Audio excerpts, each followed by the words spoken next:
What's up, ladies and gentlemen? It's showtime. Is Blaze again with King's Critiques with some more good news. Not only am I up recording this after officially getting back my channel, but I'm also recording this with some fresh good news that by the time this gets uploaded over there, it won't matter probably.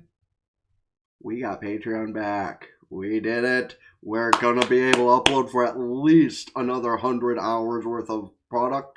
And I'm going to make so much use of that. But, that said, we're going to get recording and catching up and finishing over to the last, 4 episodes of this before I do anything else.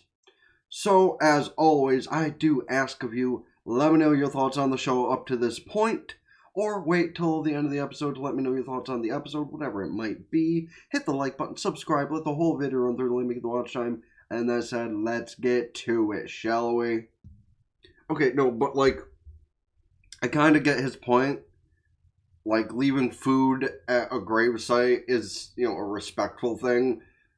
But honestly, when people do that kind of thing, who's not to say that some homeless people don't come through the graveyard and go, oh, and just eat that?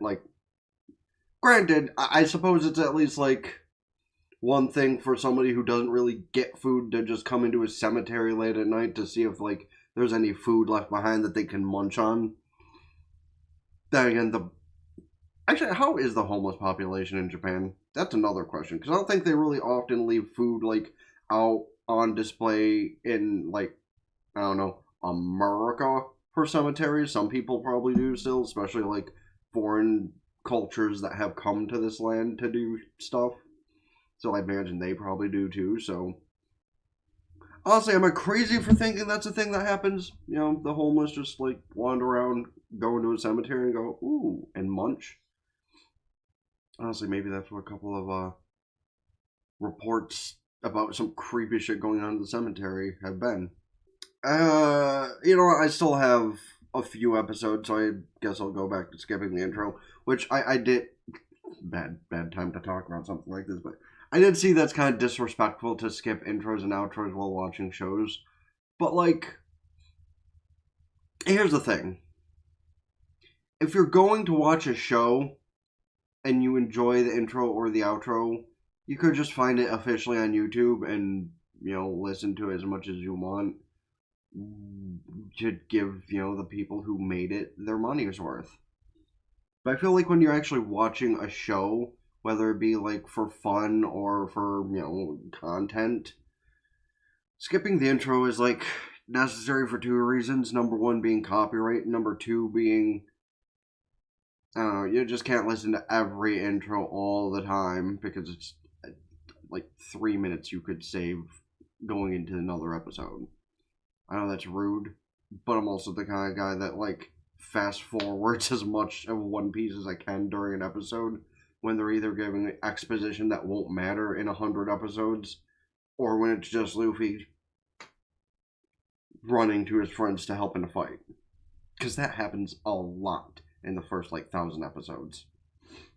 Well, okay, I can only cite for the first 800, because that's where I'm at. But, that being said, yeah, I'm probably just going to skip this, so... We will show the respect to watch it on episode, 11, 12, whatever the final time the show is. Okay, so I don't remember quite where we were before. I do remember the woman he's currently talking to is the one that he got let in a little bit about what's going on with Hikaru. And at least she's passively helping him figure shit out. Though I think at the end of last episode she also knew way more than she was letting on to begin with, because she showed up. From what I remember at the end of the episode after they dealt with that thing in the diner. That might have been the episode prior, but that's what I remember last being a thing, and her actually seeing what was happening and being oh, this is what's going on. But at least she understands that the demon spirit, whatever inside of Hikaru, is not completely aggressive. It can be, but it's not completely aggressive. To which I'm still at the point of, is it actually that, scary, threatening spirit that they have been talking about the whole time? Or is what's inside of him something completely unrelated? Oh, hey, I was right. The diner scene was the last thing when they ran into this thing, and she just showed up and, well, from his words, saved them. Okay, so she's kind of like the medium that whatever killed the old lady in episode 1 was like. To where she can fight against these spirits, but she can't exactly defeat them. Man just wakes up not knowing where the hell he is. Like, oh shit, what happened? I couldn't beat that thing. Are we okay? Are we alive? Is this purgatory? Man just devouring them once offered. Hey, they might not all be for him, but she did offer. Oh, okay, yeah, that's probably just a little creepy. She says her dead husband came back just like Hikaru did. I'm guessing that thing above the kid's head is probably just that figure. Yeah, however, seems like she just pacified it when her kid said that he helped him level the video game character up when that is what she saw. Knowing that's not quite what she wanted it to be, but hey, if it didn't try to hurt him. Oh. Well, and then the figure of your dead husband hurt the kid. Though I think that thing feels bad. I don't know, it seems a little bit like how Hikaru is, when he hurts somebody he's close to, he does feel a little bad. Because that eye did actually drop a tear, so it probably did feel bad.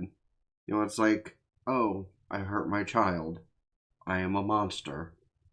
So that sounds like it very well could be a deity, God, something like that. So maybe it is that thing they were thinking that he is. Or again, maybe it's a two halves of the same coin thing. One half of this spirit that they keep talking about is good, Hikaru, and then another half of this spirit is evil.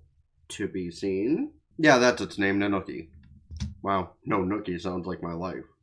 She says they're both really good kids, but can perfectly imagine that there's a distortion in Hikaru. But she also doesn't think it's a bad thing, so... yes, Gojo reincarnated, can't forget about him. Oh, and that spirit was something he sent? Okay, so this is one of those things that kind of shouts more towards the, underlying thing, and also the clear thing of being, partially yaoi. That statement right there is not gonna fucking stop Yoshiki at all. Like, even if he is aware of it, it won't stop him. And Hikaru might try, but I don't think it'll stop him either. Like, this is probably going to be one of those kind of, endings where to beat the big bad, the two of them might have to take themselves out of the equation completely. But still got a few episodes to figure that out. Well, he told you to head home without him, so this didn't get awkward. Yes, the custom video game you designed totally does not look like something else. But what are you going to call it? Super Leap Man? Okay, all things considering, loaded question, by the way, because I'm pretty sure Yoshiki has made that quite apparent since, he's decided to keep you around. And he literally meant it in that way. You do got to appreciate the fact that, they're saying it without saying it, but Okay, but is it though? Like, aliens and spirits and monsters can very easily fall in love too. So, like, it's not like he doesn't need to understand the feelings, but maybe he wants to understand those feelings. Also, I kind of think this is probably one of those times with one of these kind of shows. Well, I'm actually kind of rooting for the guys to share a kiss at least once. Because, like, the tension has been way too damn strong in this show. And, like, I don't ship much yaoi like I do Yuri, but listen. The tension. So, that's also another option. Not just y'all beat the big bad and both disappear afterwards together. Though technically that is where he was leading with that thought process. This new Hikaru going to live somewhere off by himself, and who says Yoshiki couldn't just go and join him. Fake his own death and just both of them live somewhere off in the countryside together. Nothing says they can't do that. Hell, that's how Izetta the Last Witch ended. The two of them ended up... I'm still just assuming by the end they were together, married, and just living in the countryside because Izetta was injured and Fine wasn't. Also, on topic, if I had a nickel for every time there was a Fine in some sort of anime about a witch and be the main love interest for that witch, I'd have 2 nickels, which isn't a lot, but it's weird it happened twice. It's for a school project. Is that really the best excuse they could come up with? Bruh. Okay, so I wasn't wrong about what I assumed of Ray earlier, is he's saying she's a medium. So at least I wasn't like 100% wrong saying she was similar to the old woman that died in the first episode in that way. Well, do you want the real answer, or do you just want me to feed you some bullshit? Honestly, that kind of makes sense in that way when he puts it, you know? Because here's the thing. Equivalent exchange is a good way to put it. You know, if you ask for too much good, something terrible is bound to happen of an equal level. So if you ask for riches beyond their imagination, they're going to get deaths beyond their imagination. You know, if they wish for good crops, good health, and good blah blah blah, that'll happen for a while, and then a good percentage of people will die for it. So, like, I get it. The spirit, the curse, the god, whatever, was basing himself off equivalent exchange, and, well, people took it too far. Apparently, Hikaru's family were those people. Oh! Well, shit. Okay, so yeah, the old man's been possessed by something. So now you have 2 options. Either one, you gotta kill him and then make your way out of there, but then it'll be kind of suspicious that he's dead and you 2 were the last one to see him alive, so the daughter-in-law might be a bit suspicious, which would not be good. Or run and risk her life being taken. But hey, if he's been holed up in his room, maybe he'll just continue to leave her alone. Okay. But after this transformation sequence into the spirit, that's the opinion Hikaru has. Whoa, he has hair now. Motherfucker. And apparently knows how to use a sword, too. Oh. Okay.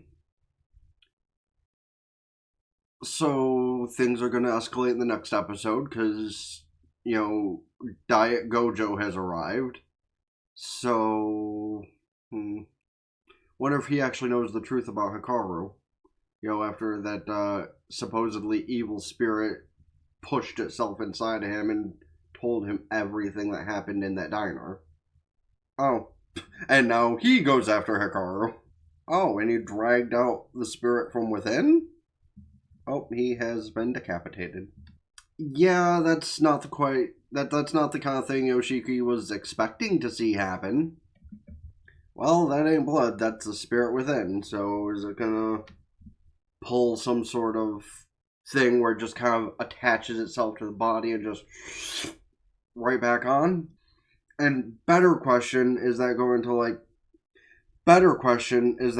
to show this dude that Hikaru's evil, or that he's definitely undead, or maybe this guy knows a lot more than either of them, and maybe that was like, yes, supposed to try and kill him, but also because it probably won't, maybe he'll have something greater in mind about the situation.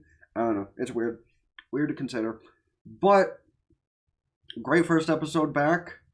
You know, it increased both the spook, the scary. I guess spook and scary are the same thing, but oh no, he said the SP word. I can't. Sorry, the way that WWE used the word spook, referring to the boogeyman in October, and people got up in arms. Where? It's funny. Like, it's pathetically funny how things are nowadays. It really is. But making fun of that shit aside, yeah, no, like, the scary, the gay, the plot, all of it in one episode continued on. Granted, this is episode 9, it was episode 9 of, like, 12 or 13, I'm pretty sure. So, of course, we're gonna get some plot, but hey, it's always good to get plot and not fuck around in, the latter half of the season. But you can let me know your thoughts on the episode, the plot, the show itself, and all that in the comment section down below, as well as, of course, about any other shows, movies, etc. I should be doing this season, next season, or in general. Hit the like button, subscribe to the gaming channel, ring both bells like Facebook, follow Twitter and Blue Sky, keep updated with things, follow TikTok, subscribe to the Patreon that I can finally upload on. And if y'all subscribe over there, I should be able to do it more and more and more and more. I do gotta remember, though, as soon as I get a new person to subscribe, I have to put out a paid post just to ensure I can get my time back the following month. So, like, I might just start forcing a paid post at the end of every month, just in case. That way if it doesn't trigger the cost of the membership, at least that goes through, and then I'll be able to upload again, possibly. Honestly, depending on how much I get uploaded from my backup folder, I might do something myself about that. But, that being said, don't forget, follow Twitch, subscribe for benefits, can do so at Twitch Prime for free. Until next time, in the Blaze Game with King's Critiques, out, ta-ta for now. Peace.